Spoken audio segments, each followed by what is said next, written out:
Hi guys! So ayun po, mag-aasikaso po ako sa batang makuli. Pinapakain ko na po siya kasi po papasok po siya ng school. Panghapon po kasi siya. So ayun, namamadali na nga kami niyan kasi nga po late na po kasi siya.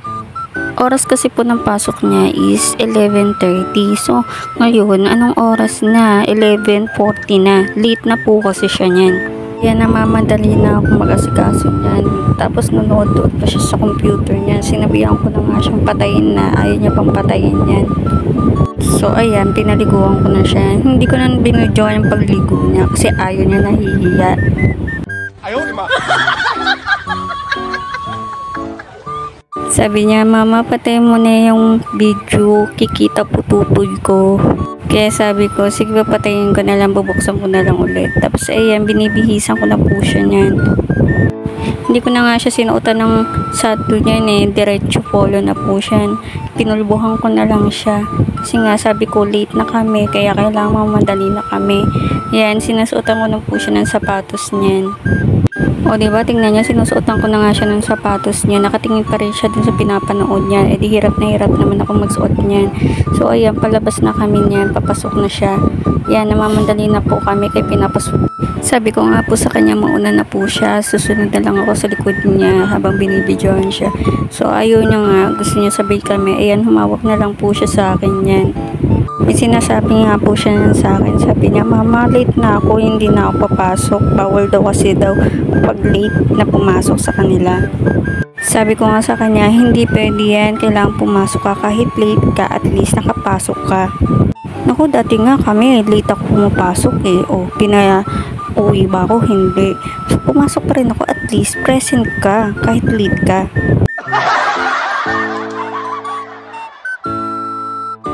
Hindi na siya nakapagsalita kasi sabi ko sa kanya, wala, papasok ka pa rin kahit late ka, wala akong magagawa.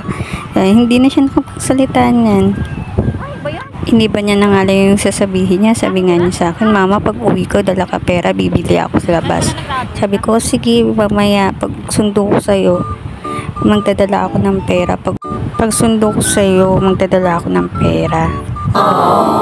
Naku, dati nga nung nag-aaral kami, walang naghahatid sundo sa amin eh. Sarili lang sikap namin. So ngayon, yung ibang bata, hatid sundo na. Kaya sabi ko sa kanya, napakaswerte nyo. Dati sa amin, walang naghahatid. Di talaga ng mga panahon ngayon. Kasi sila may baon na may pera pa. Eh kami dati, baon lang, walang pera.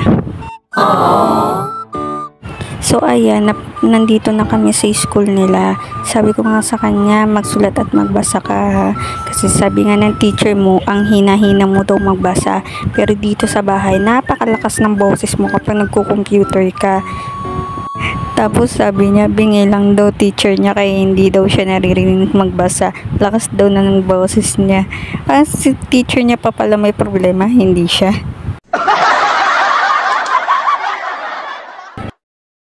O diba, ang galing na bata, nagmana talaga sa papa niya. Hindi sa akin ha, mabait kasi ako. What?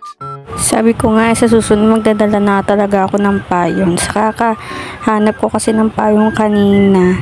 Noong tugpa ko, kaya sa sobra kong inis, sabi ko, ay wag na tayo magdala ng payong, malapit lang naman yung bahay. Ayaw, di ma. Napahaba yung istorya ko, so paano ba yan guys? Hanggang dito na lang ulit. Bye-bye!